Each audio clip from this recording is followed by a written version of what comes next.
Peter Adeyemi had never cried in front of anyone at work. Not once. Not when the central bank changed a rule overnight. Not when a competitor tried to poach his best engineer. Not even when his own board members whispered that he was too young to lead a company this big. But that morning, on the 14th floor of Adebayo Towers, Victoria Island, Lagos, Peter cried. He cried because $5 billion was slipping away. Not in slow motion like in movies. Fast, like a glass cup falling from a table, too late to catch. The conference room was bright, cold, and too neat. Marble floor, a long glass table that reflected faces like a mirror. The air conditioner blew so hard it made people shiver, yet Peter's shirt was stuck to his back with sweat. On the screen at the front of the room, the video call was split into 3 boxes. One box, Mr. Rajan Kapoor and 2 men behind him in Mumbai, India. Another box, Mr. Liang Wei and a serious-looking lady beside him in Shanghai, China. The last box, Peter's side, his own face and the Lagos team. Peter's fingers were tight around an expensive pen. He had been tapping it so much, the tapping had become a kind of pain. His top staff sat around him like statues. Tunde, his contract manager, wearing a blue suit and confidence that never rested. Bola, his legal advisor, with glasses that made her look strict even when she smiled. Sei, his assistant, holding a notebook like it was a shield. And 2 others, all of them important, all of them paid well, all of them useless right now. Because the problem wasn't money, it wasn't the documents, it wasn't even trust. It was language. Mr. Rajan Kapoor was speaking fast, too fast. Peter caught only a few English words. Term, unacceptable, conditions, revised. Then Mr. Liang Wei spoke, and it was not English at all. He spoke Mandarin with calm anger. The lady beside him added more words, sharper and faster. Their faces stayed polite, but their eyes said, "We are done." Peter swallowed hard. He leaned forward and forced a smile that didn't feel like his. "Gentlemen," he said in English, slow and careful, "we can resolve this. Please, let's—" Mr. Rajan lifted his hand. "No," he said, shaking his head. "We have spent 3 hours. We cannot. Your team is not prepared." Peter's throat tightened. He looked at Tunde with a silent question. "Help me." Tunde's eyes avoided his. He was staring at the table, pretending to check something on his laptop. Bola cleared her throat like she wanted to talk, then stopped. Sei scribbled on his paper like writing could change the situation. Mr. Liang Wei spoke again. More Mandarin, more certainty. Then the interpreter Peter had hired, yes, he had hired one, froze. The interpreter's internet had been unstable all morning. Now his face on the screen was stuck mid-blink, mouth half open like a broken robot. The room went quiet. Only the AC hummed, only Lagos traffic noise faintly. Entered from a closed window, distant horns, like the city was laughing at him. Peter stared at the screen. $5 billion. That deal would save his company from months of pressure. It would open new jobs, new offices, new projects. And it was dying right in front of him because he only had English. Peter's lips trembled. He tried again, softer. "Please, give me 2 minutes. Just 2 minutes." Mr. Rajan leaned back. "We are ending this call," he said.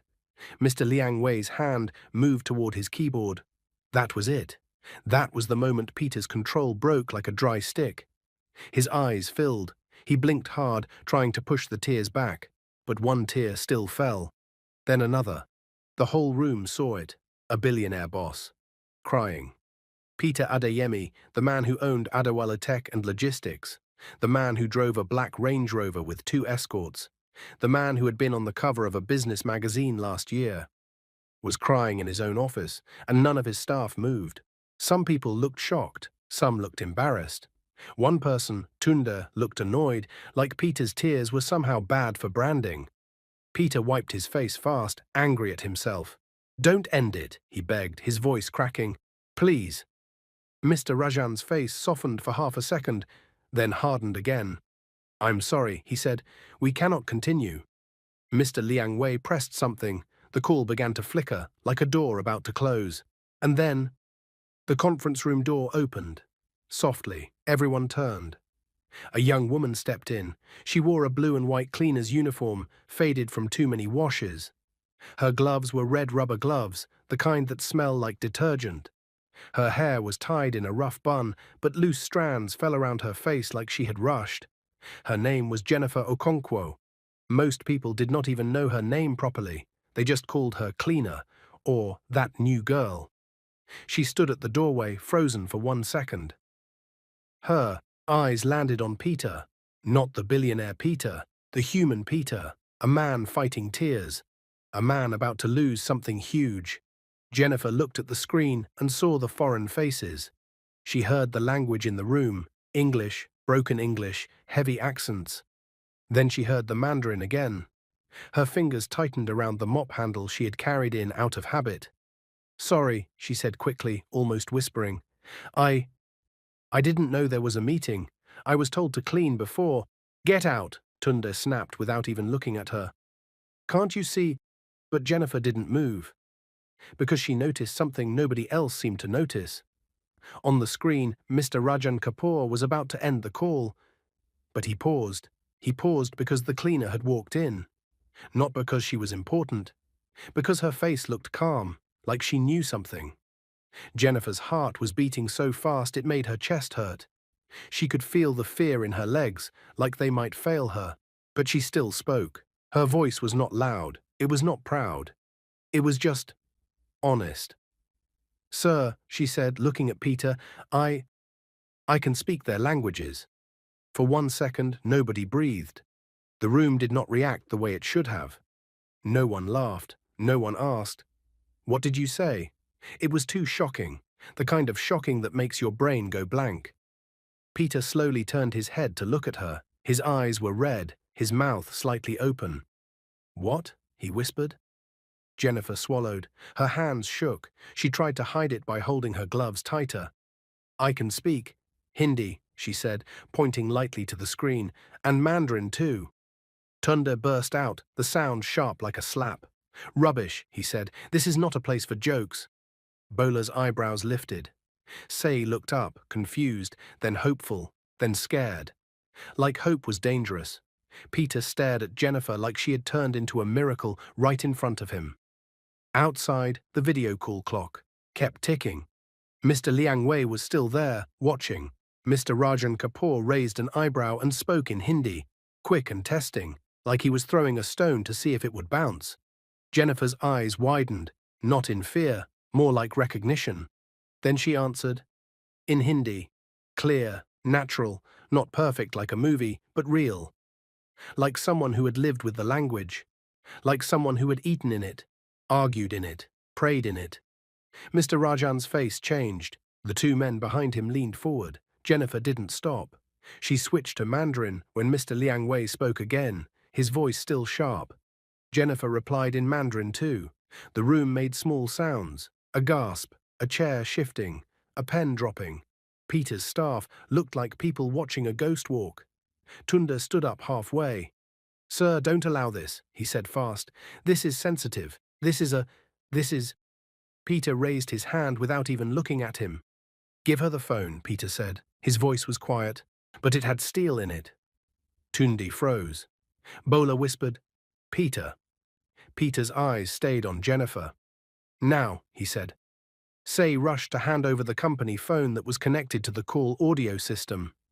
Jennifer stepped forward slowly, like she was walking into water and wasn't sure how deep it was. She took the phone. Her fingers were still in red gloves. She quickly pulled one glove off with her teeth, embarrassed, then held the phone properly. "Hello," she said, switching smoothly again. "Mr. Kapoor, I understand your concern about the performance guarantee. Please give me 30 seconds to clarify." Her voice steadied, not because she stopped being afraid, but because she had entered a space she understood. Language, meaning. She asked questions quickly. She translated clauses. She softened hard words so nobody felt insulted. She used polite phrases, the kind that make business partners feel respected. At one point she paused and looked at Peter. "Sir," she said quietly, "the Chinese team is worried about delivery time. They think your timeline is unrealistic." Peter blinked. "That's not true," he whispered. Jennifer nodded. Then explain the backup plan, now. Peter opened his mouth, surprised that the cleaner was directing him. Then he spoke, and Jennifer carried his words across 2 languages like a bridge. The call stopped feeling like a disaster. It started feeling like a rescue. Mr. Rajan Kapoor sat forward and asked another question. Jennifer answered. Mr. Liang Wei spoke again, calmer this time. Jennifer replied, and the lady beside him even smiled, small but real. The room in Lagos was silent except for Jennifer's voice and the soft click of laptop keys. Peter's staff were still there, but it felt like they had been moved to the background of their own company. Then Mr. Rajan said something in Hindi that made Jennifer hesitate. She looked down for 1 second. A tiny pause, the kind of pause that could kill a deal. Peter's heart jumped. "Jennifer?" he whispered. Jennifer took a slow breath. Then she said very gently in Hindi, "I hear you. I understand why you feel that way. But let's not punish a good partnership because of one misunderstanding. We can rewrite this part right now."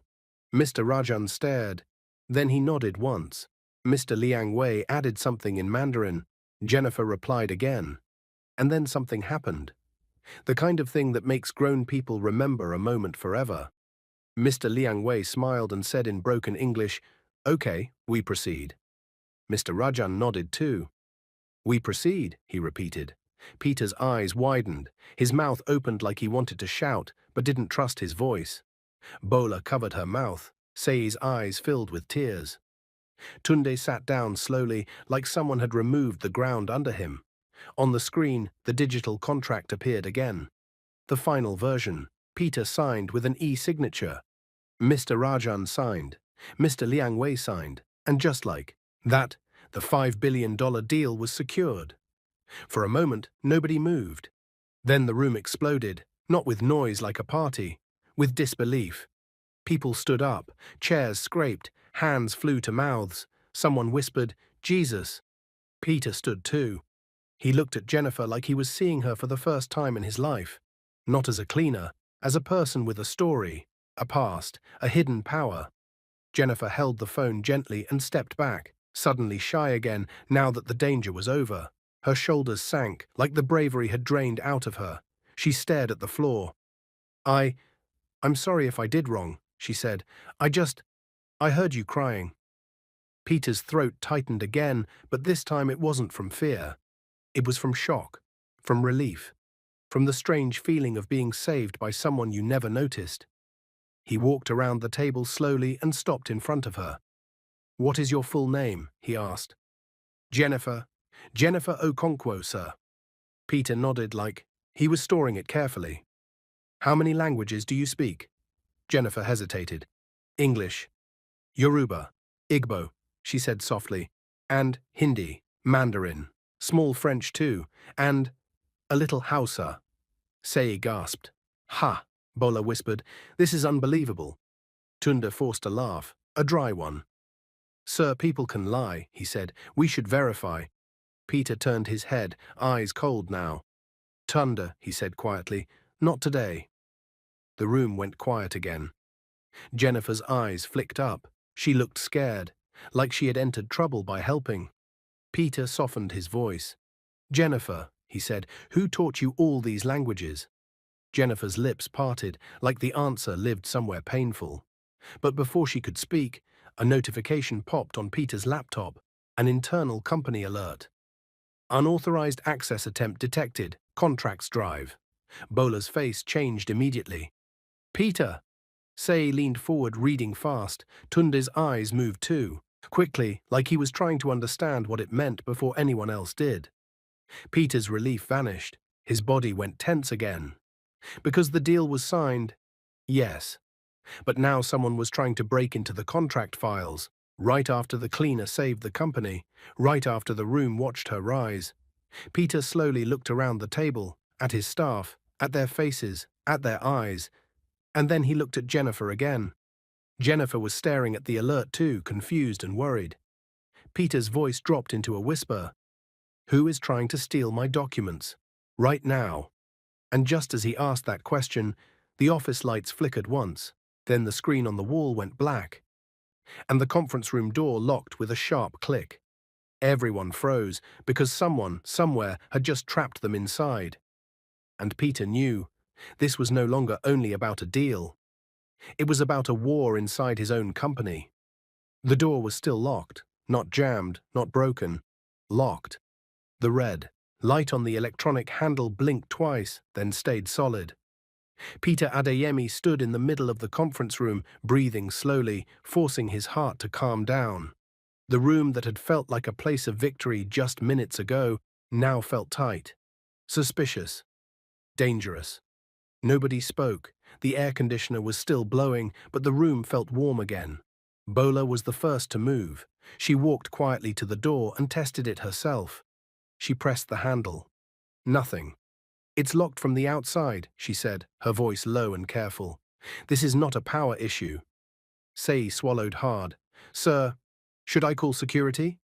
Peter nodded. "Yes. Now." Sei pulled out his phone, fingers shaking slightly, and dialed internal security. The call rang. Once, twice. No answer. A strange silence settled over the room. Not the peaceful kind.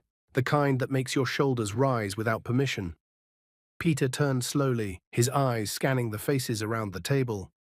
Tunde sat, stiffly in his chair, hands folded, face blank. Too blank.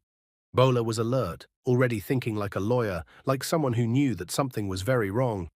Sei kept glancing at the screens, at the alert message that still sat there like a warning sign. Unauthorized access attempt, contracts drive.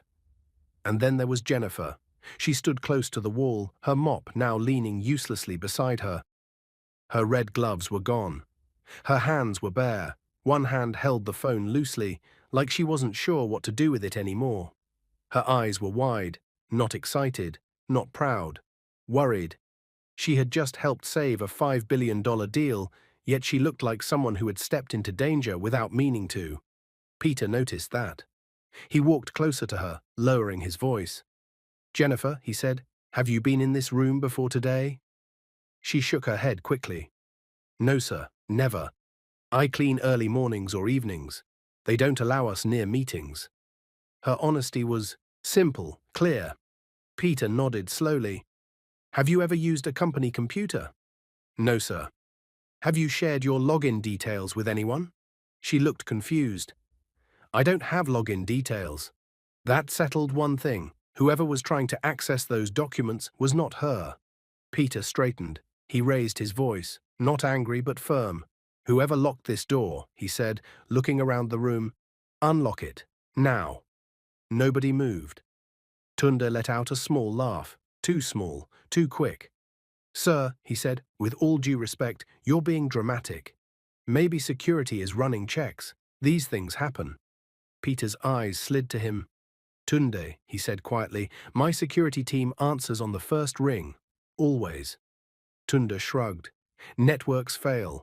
Bola turned sharply. "Not all at once," she said. "Door lock, security phones, file access. That's not coincidence." A bead of sweat slid down Sei's temple. Peter took a breath. He had built this company from nothing, from a rented desk in Yaba, from nights of sleeping in his office, from learning who to trust and who not to, and right now his instincts were screaming. "Everyone," Peter said, "hand over your phones." The room reacted instantly. Sei handed his over without hesitation. Bola followed, calm but alert. Tunde froze. "What?" he scoffed. "Sir, you can't be serious." "I am," Peter said. "This is insulting," Tunde replied, standing up. "I have been with this company for 8 years. And I'm asking you to hand over your phone," Peter repeated. Jennifer quietly placed the company phone she was holding on the table, even though nobody asked her. That small action did not go unnoticed. Tunde hesitated, just a second too long, then he slammed his phone on the table. "There," he said sharply. "Happy?" Peter did not respond. Instead, he walked to the wall panel and pressed an emergency override button. Nothing happened. The Shara-e door stayed locked. Bola exhaled slowly. "They've isolated this room." "Who is they?" Sei whispered. Peter looked again at the alert on the screen. The timestamp showed the access attempt started 4 minutes ago, right after the deal was signed, right after Jennifer spoke, right after power shifted. Someone expected this deal to fail, Peter said, and someone is angry it didn't. Jennifer hugged her arms lightly, like she was cold. I'm sorry, she said softly. If I hadn't spoken… Peter turned to her immediately. No, he said. Do not say that. Ever. She flinched, thinking she had angered him. Peter softened his tone. You did what none of us could do, he said. You saved this company. Her eyes filled with tears, not from sadness, but from being seen. Before she could respond, the screen behind them flickered back on. But it was no longer the video call. It was security footage. Live. The image showed a hallway outside, the conference room. Then the camera angle changed. Another hallway, another floor. Someone was walking fast. A man. Wearing a staff ID. Bola leaned forward. Zoom. Peter tapped the control. The image sharpened. The man turned slightly. Tunda inhaled sharply. It was Kola, one of the senior IT officers. Say whispered, That's Kola. Peter's jaw tightened. On the screen, Kola entered the server room. Then the feed cut. The room erupted at once. So it's IT, Say said. That explains the access, Bola added. Peter did not speak. He was thinking. Jennifer watched his face carefully. Sir, she said gently, surprising herself, may I say something?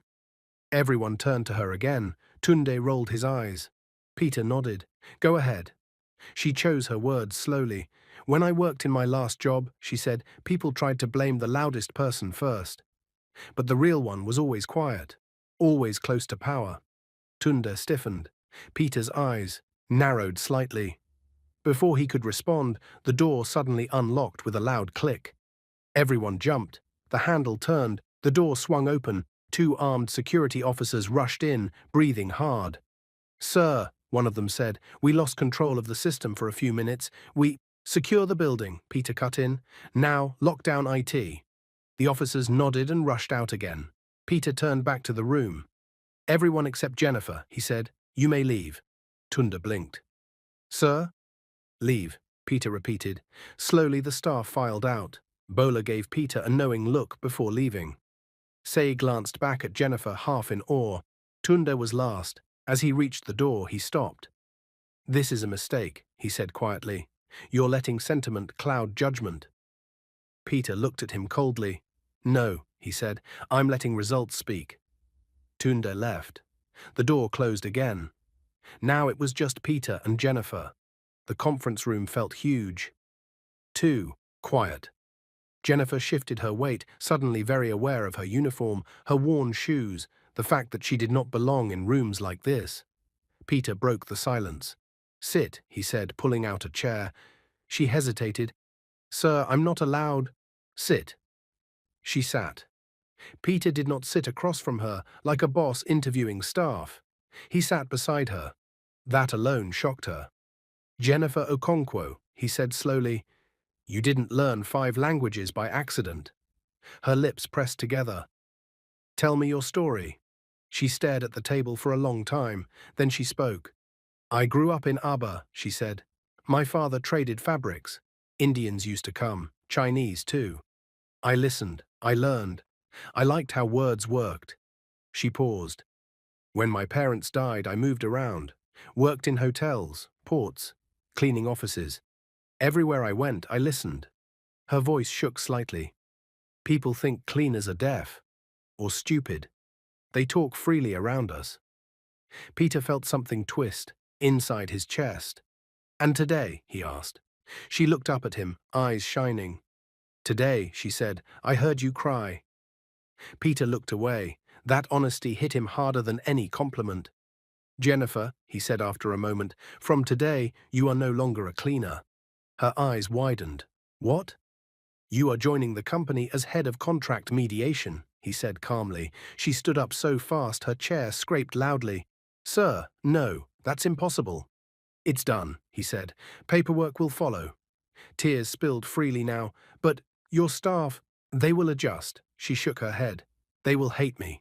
Peter nodded slowly. Yes, he said. They will. And he was right. By evening, everyone knew. The cleaner who spoke Mandarin. The cleaner who saved the deal. The cleaner who now had an office. Some people clapped. Most did not. Whispers followed Jennifer everywhere. How can someone like her jump like that? She didn't earn it. She used charm. She must be sleeping with the boss. Jennifer heard them, every word. She kept her head down. She worked harder. She read contracts late into the night. She prepared, learned, improved. Peter noticed everything. He defended her openly. That made things worse. One night, as Jennifer left the building, she noticed something odd. A small red light blinking near her new office shelf. She stopped, looked closer. It was not decoration. It was a tiny camera, hidden, recording. Her stomach dropped. She did not remove it. Instead, she installed two more. Quietly. She did not tell Peter, yet, because something told her. The real test was still coming. 3 days later, a confidential contract went missing. Not deleted, copied. Peter was called urgently. When he arrived at the office, Jennifer was already there, calm, waiting. "I know who took it," she said. Peter stared at her. "How?" She reached into her bag and pulled out a small device, a memory card. "I've been recording," she said, "because people who feel threatened make mistakes." Peter's heart pounded. She inserted the card. The footage played. It showed a hand opening her cabinet, a familiar wristwatch, a familiar ring. Peter recognized it instantly. The room felt like it was closing again. Because the face that appeared next on the screen was someone he trusted, someone powerful, someone close. Peter leaned back, stunned, and outside the office door, footsteps approached. Fast, angry. The handle began to turn, and Jennifer whispered, "Sir, he knows." The door handle stopped turning, not because the person outside gave up, but because they realized something was wrong. Inside the office, Peter Adeyemi and Jennifer Okonkwo stood very still. Too still. The video on the screen had paused on a single frame. A man's face, clear, sharp, unmistakable. Tunde Akinwal, Peter's longtime contract manager, 8 years of trust, 8 years of access. 8 years of quiet influence. Jennifer's heart was beating so loudly she was sure Peter could hear it. "He knows," she whispered again, her voice barely sound. "Sir, he knows." Peter didn't answer immediately. He stared at the frozen image like it was a ghost that had finally decided to show its face. Then he reached for the remote and turned off the screen. The office went dark for a second, then bright again. Peter exhaled slowly. "Sit," he said calmly. Jennifer obeyed. Outside, footsteps moved away from the door. Peter walked to the window and looked down at the Lagos traffic below. Cars, horns, people rushing with their own problems, unaware that a quiet war had just been declared on the 14th floor. "Tunde believes this company is his," Peter said quietly. "He's believed it for years." Jennifer said nothing. "People like that," Peter continued, "don't accept change. They fight it." He turned to her. "And they fight people." Jennifer's fingers curled into her palm. "I don't want trouble," she said softly. Peter looked at her with something close to sadness. "Trouble already wants you," he replied. By the next morning, the office atmosphere had changed. Not loudly, not openly, but in the way smiles disappeared when Jennifer walked past. In the way conversations stopped. In the way emails suddenly became forgotten. She arrived early, as usual, wearing a simple navy dress she had bought from a roadside shop in Surulere. It was clean, neat, professional, but still modest. As she walked toward her office, 2 junior staff whispered behind her, "She thinks she belongs here now. She'll fall soon." Jennifer pretended not to hear. She sat at her desk and opened her laptop. Her inbox was full, but none of the emails made sense. Contract documents missing pages, meeting links sent late. Calendar times changed without notice. Confusion, designed confusion. She took a deep breath and began fixing what she could. By 10 a.m., Peter called her into his office. "Sit," he said, pointing to the chair opposite him. She sat. He looked tired. "They've started," he said. "Yes, sir," she replied. "I noticed." Peter studied her face carefully. "You're calm," he said. "Most people would panic." She hesitated. "Sir, may I be honest?" Always. I've been poor my whole life, she said. Fear doesn't surprise me anymore. Peter leaned back slowly. That answer stayed with him. Tundi watched everything. From his corner office, from behind polite emails and professional greetings, he watched Jennifer move through the company like an unexpected storm. He had underestimated her. That was his first mistake. Now anger sat in his chest like acid. She was a cleaner, he thought bitterly. A nobody. Yet now Peter listened to her, trusted her, protected her. And the deal, his deal, had gone through because of her. At lunch, Tunda met Kola in the parking lot. Kola looked nervous. You told me it would work, Kola hissed. Now they're watching it. Tunde's jaw tightened. Relax, he said. I always have a second plan. Kola swallowed. What if she talks? Tundi smiled thinly.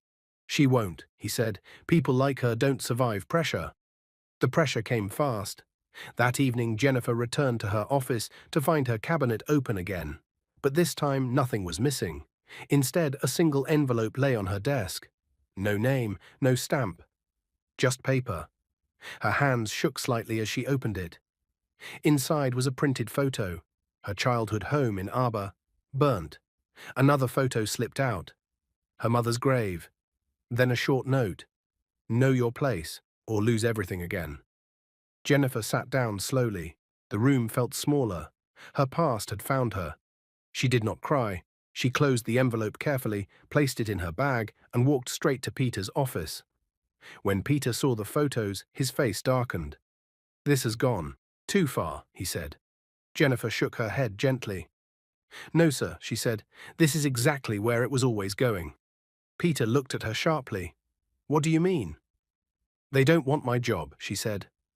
They want me scared. Peter stood up. Then they've made a mistake. The next day, Peter made an announcement. A full staff meeting. Mandatory. The hall was packed. Peter stood on the stage, calm and composed. Beside him stood Jennifer. Whispers filled the room. Peter raised his hand. Everyone here knows about the $5 billion deal, he began. You also know who made it possible.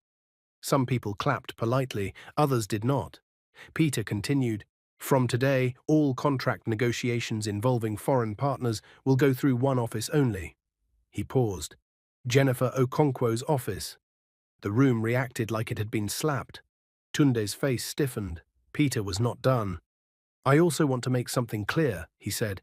Anyone found sabotaging internal operations will be dealt with. Quietly, legally, completely. His eyes swept the room. Tundi felt sweat form at his back. Jennifer felt exposed, but she also felt supported. After the meeting, Peter walked her back to her office. You didn't have to do that, she said softly. Yes, I did, he replied. She stopped walking. Sir, she said, this is dangerous for you too. Peter smiled faintly. I became a billionaire by taking risks, he said. This one matters. Their eyes met. Something passed between them, unspoken, real. A fake email was sent to the Chinese partners, written in poor Mandarin, claiming the company had changed delivery terms. Jennifer saw it immediately. She called the partners directly, switched languages, smoothed anger, saved the relationship, again. But now she knew, this wasn't random, this was war. That night, Jennifer stayed late. She installed another camera. This one faced the corridor. At exactly 11:43 p.m., someone entered her office. Slow, careful, confident. The camera captured everything, the face, the hands, the documents, Tunde. The next morning, Peter watched the footage in silence. When it ended, he did not speak for a long time. Sir, Jennifer said quietly, I'm sorry. Peter looked at her sharply. For what? For causing this division. Peter stood, walked to the window again, then turned. You didn't cause this, he said. You revealed it. He picked up his phone. Legal, he said into it.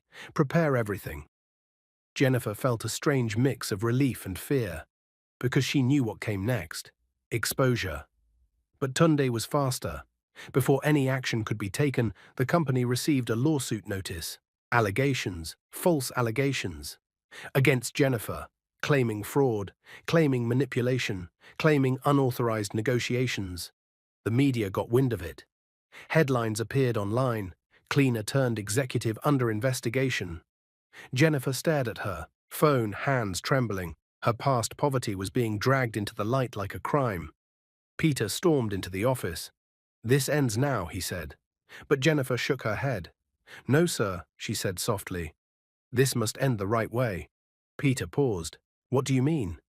"They want noise," she said. "Let's give them truth." The board meeting was tense. Evidence was presented. Videos, emails, logs. One by one, lies collapsed. Tunde sat rigid, silent. When it was over, security escorted him out. No shouting, no drama, just defeat. Jennifer watched as the man who tried to destroy her walked past without looking at her. Her legs felt weak. After the meeting, Peter found her alone in the conference room. "You were brave," he said. She smiled faintly. "I was tired of being invisible." Peter hesitated, then spoke words he had not planned. "Jennifer, I care about you." Her breath caught. "Sir." "Peter," he corrected gently. She looked up at him. "I don't know what this is yet," he said, "but I know I don't want to lose you." Tears filled her eyes again, not from fear this time, from hope. She was tired, but smiling. She crossed the road carefully. A car horn blared, too close, too fast. She turned, and everything went black. The sound of metal crashing, people screaming, Peter's name on her lips, then nothing. In another part of Lagos, Peter's phone rang. Once, twice, he answered, and the voice on the other end said words that froze his blood. "Sir, there's been an accident." Peter dropped the phone, and the world tilted. Peter Adeyemi did not remember dropping the phone. He only remembered the sound. A dull thud, like something heavy hitting the floor. The voice on the other end had said more words, but they blurred together into noise. Accident, hospital, emergency. Victoria Island. Peter stood frozen in his office, his suit jacket still on the chair, his laptop open to an unfinished email he would never send. For a full 10 seconds, he did nothing. Then his body moved before his mind could catch up. He grabbed his car keys and ran. Not walked. Not rushed. Ran. The traffic in Lagos that night felt cruel. Red brake lights stretched endlessly like a mockery. Horns blared, drivers shouted, bikeman weaved dangerously. Peter slammed his palm against the steering wheel. "Move!" he yelled, even though no one could hear him. His mind replayed Jennifer's smile from earlier that evening, the way she had laughed softly when he teased her about working too late. The way she had said, "Tomorrow I'll rest." Tomorrow. He felt sick. At Lagoon Hospital, Victoria Island, the emergency ward was loud and bright. Too bright. Too loud. Peter burst through the doors, breathless. "I'm looking for Jennifer Okonkwo," he said sharply to the nurse at the desk. "She was brought in from an accident." The nurse looked at him once and nodded. "Emergency surgery," she said. "Please. Wait." Wait. The word landed like an insult. Peter paced. Minutes stretched. Every time the doors opened, his heart jumped. Finally, a doctor approached, middle-aged, calm, tired eyes. "Are you family?" the doctor asked. Peter opened his mouth. The truth hesitated. I'm her fiancé." The word surprised him as it left his mouth, but it felt right. The doctor nodded slowly. "She was hit by a speeding car," he said. "The impact was severe." Peter's chest tightened. "She's alive?" he asked. "Yes," the doctor replied, "but that word, that small, deadly word. But we had to make a decision in surgery," the doctor said gently. "To save her life." Peter's ears rang. "What decision?" he whispered. The doctor held his gaze. "We amputated both legs below the knee." The world went silent. Not quiet. Silent. Like someone had turned off sound itself. Peter stared at the doctor, waiting for the sentence to correct itself. It didn't. "No," Peter said softly. "No, you can't mean that." "I'm sorry," the doctor replied. "It was that or we lose her entirely." Peter staggered back and sat down hard on the nearest chair, both legs. Jennifer, the woman who walked into his office with a mop. The woman who spoke 5 languages. The woman who stood tall under pressure. Gone. He covered his face. For the first time in years, Peter Adeyemi cried openly.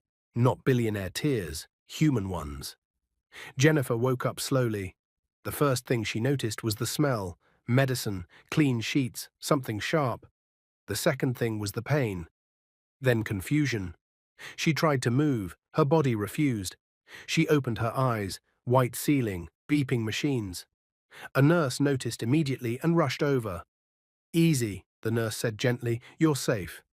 Jennifer swallowed. My legs, she said, her voice dry. The nurse paused. Too long. That pause told her everything.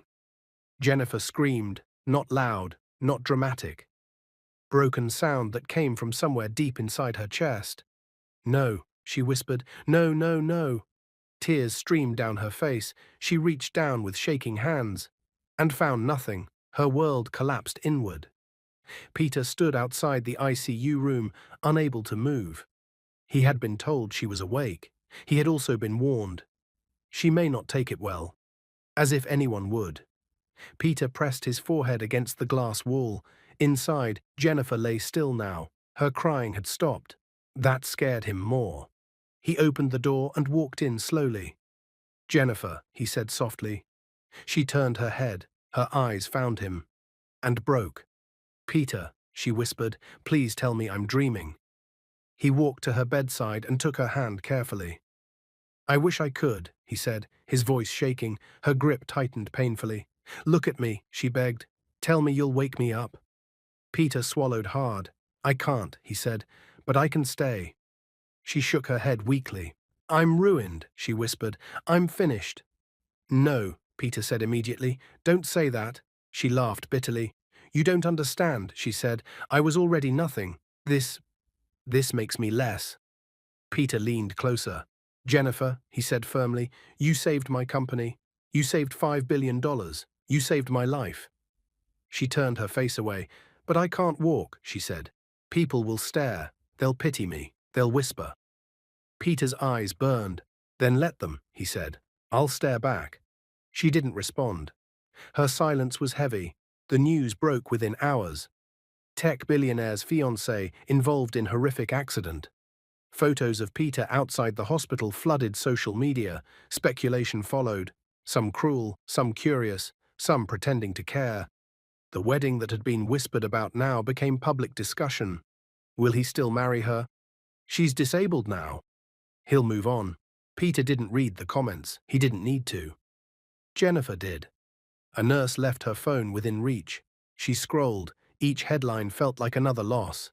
She turned the phone face down and cried quietly. Peter noticed. He took the phone and placed it out of reach. Rest, he said. Go, she replied. He frowned. Go where? Back to your life, she said flatly. Your world doesn't stop for me. Peter shook his head. My world is right here, he said. She looked at him then, really looked. You don't mean that, she said. I do, he replied. She closed her eyes. A week passed. Jennifer refused visitors, refused therapy, refused hope. The nurses tried. Peter stayed. Every day. He fed her, read to her, worked from a chair beside her bed. At night, when she slept, he stared at the ceiling, wondering how to fix something that could not be fixed. One evening, Peter brought flowers. Jennifer didn't look at them. Why are you doing this? She asked, suddenly. Doing what? Staying, she said, lying to yourself. Peter stood still. I'm not lying, he said. She laughed softly. Our wedding, she said. It won't happen. Peter opened his mouth. She raised her hand weakly. Don't, she said. Please don't make promises you'll regret. Peter sat down slowly. Jennifer, he said, I won't force you into anything. She nodded. But I won't leave either, he added. Her eyes filled again. You deserve better, she whispered. Peter shook his head. I deserve truth, he said, and I choose you. She turned away, not because she didn't love him, but because she loved him too much to let him sacrifice everything. The wedding date came. No celebration, no crowd, no white dress. Just silence. Peter sat in the hospital chapel alone that morning. Hands clasped, head bowed. He didn't pray for miracles. He prayed for strength, for her, for himself. for whatever future still existed. Later that day, he returned to her room. She was awake, quiet. "I heard," she said softly. "Heard what?" "That today was supposed to be the day." Peter nodded. "It still is," he said gently.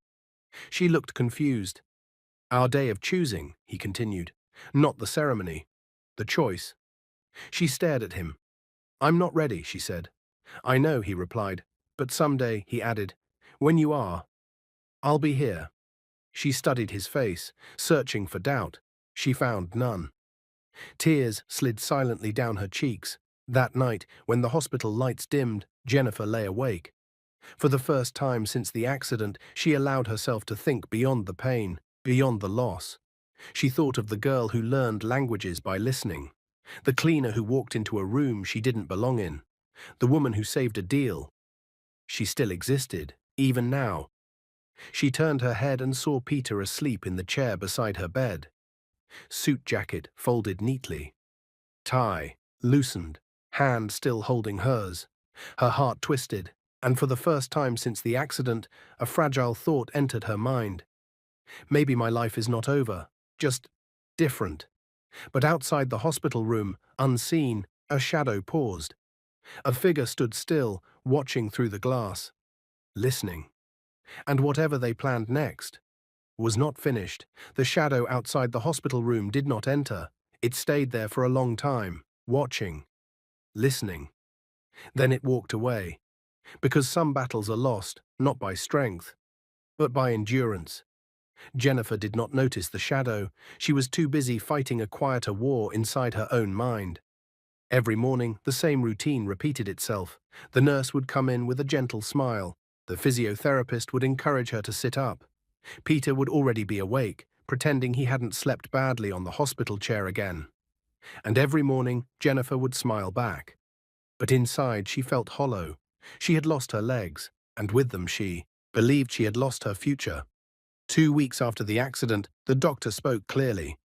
"Physically, she is healing well," he said to Peter. "Emotionally, that will take time." Peter nodded. "I'm not in a hurry," he said. "I have time." The doctor looked at him carefully. "Not everyone stays," he said. Peter answered without hesitation. "I'm not everyone." One afternoon, Peter brought a laptop into the room. Jennifer frowned. "You're still working?" she asked. He smiled. "Not exactly." He opened the laptop and turned it toward her. On the screen was a video call. 3 familiar faces appeared. Mr. Rajan Kapoor, Mr. Liang Wei, and the Chinese female executive who often sat beside him. Jennifer's eyes widened. "Sir, Peter, what is this?" Mr. Rajan spoke first, smiling warmly. "Jennifer," he said in Hindi. Her breath caught. Mr. Liang Wei followed, speaking Mandarin. She responded slowly, carefully. They spoke to her, not about business, about her health, about courage, about how rare it was to meet someone who understood people, not just words. When the call ended, Jennifer stared at the screen in silence. Peter closed the laptop gently. "They asked for you," he said. "They said no future negotiations without you." Tears slid down her cheeks. "But I'm like this now," she whispered. Peter crouched beside her bed so they were at eye level. "You are still you," he said. "Nothing important changed." She shook her head weakly. "You don't understand what it feels like," she said, "to look at yourself and not recognize who you are." Peter nodded slowly. "You're right," he said. "I don't." Then he added softly, "But I want to learn." Rehabilitation began, slow, painful, humbling. Jennifer hated it at first. She hated the mirrors and the wheelchair. She also hated the pity in some people's eyes. One day, she snapped at the physiotherapist. "Stop telling me I'm strong," she said angrily. "I don't feel strong." The therapist did not argue. She simply replied, "Strength doesn't always feel loud." That sentence stayed with Jennifer. Peter watched every session, sometimes quietly, sometimes encouraging, never pushing and never leaving. People noticed, nurses whispered and patients smiled. News outlets tried to get interviews. Peter refused them all. "This is not a story for entertainment," he said. "It's a life." Jennifer learned how to sit up confidently, how to move from bed to wheelchair, how to laugh again, softly, carefully. But something still held her back. Fear. Fear of being seen, fear of the world, fear of becoming a symbol instead of a person. One evening, she finally said it. "I can't marry you," she told Peter. He did not interrupt. "People will say I trapped you," she continued. "They'll say you stayed out of pity." Peter nodded. "I know. I don't want that," she said, "for you, or for me." Peter took a deep breath. "Then we won't do it now," he said. She looked at him sharply. "You mean, you agree?" "I mean," he said gently, "marriage is not a deadline. It's a decision." She stared at him. "You'll wait?" she asked. "Yes." "How long?" Peter smiled faintly. "As long as it takes." Her shoulders shook. She cried, not loudly, but deeply. 6 months after the accident, Jennifer returned to the office. Not to work full-time, just to visit. The building felt different, quieter, more respectful. People stood when she entered, not out of fear, but recognition. She wore a simple cream dress. Peter wheeled her through the hallway. Some staff avoided her eyes, others smiled awkwardly. She noticed everything. When they reached the conference room, the same room where everything began, Jennifer asked him to stop. "Can I speak?" she asked. Peter nodded. She faced the small gathering. "I didn't plan this life," she said. "I didn't plan this body, but I plan to use what I have." She paused. "I'm not here because of sympathy. I'm here because I'm capable."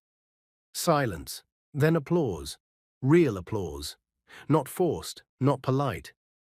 Peter watched her with pride. That night, alone in her apartment, specially adjusted for her needs, Jennifer stared at her reflection. She no longer saw only loss. She saw survival. She saw growth. She saw a woman who had fallen and stayed alive. She whispered to herself, "I am still here." A year passed. The company grew. Jennifer became known internationally, not as the cleaner, but as a mediator who understood culture, tone, and respect. Peter remained by her side. Always. They traveled together, worked together, laughed again, but he never pressured her, never asked again, until one quiet evening. They sat on the balcony overlooking the Lagos skyline. The city lights blinked like stars. Peter broke the silence. "Do you remember the day you walked into my office with a mop?" he asked. She smiled. "I remember thinking I was about to be fired." He chuckled softly. "I remember thinking my life was ending." She turned to him. "And now?" "Now," he said, "I know it was beginning." She looked down at her hands. "Peter," she said slowly, "I'm still scared." He nodded. "So am I." She inhaled deeply. "But I don't want fear to decide my life anymore." His heart skipped. She looked up. "I may never walk the way I used to," she said. "I may always need help." Peter's voice was steady. "I may always need you too." She smiled, fully this time. "Then," she said softly, "someday, when I'm ready, we'll marry." Peter did not shout, did not jump. He simply reached for her hand. "Someday," he agreed. They did not marry that year or the next, but they built something deeper. Trust and partnership, love without conditions, and the world slowly stopped questioning them, because their bond spoke louder than rumors. What is your view about this story? Where are you watching from? If you enjoyed this story, comment, share, and subscribe to our channel for more interesting stories.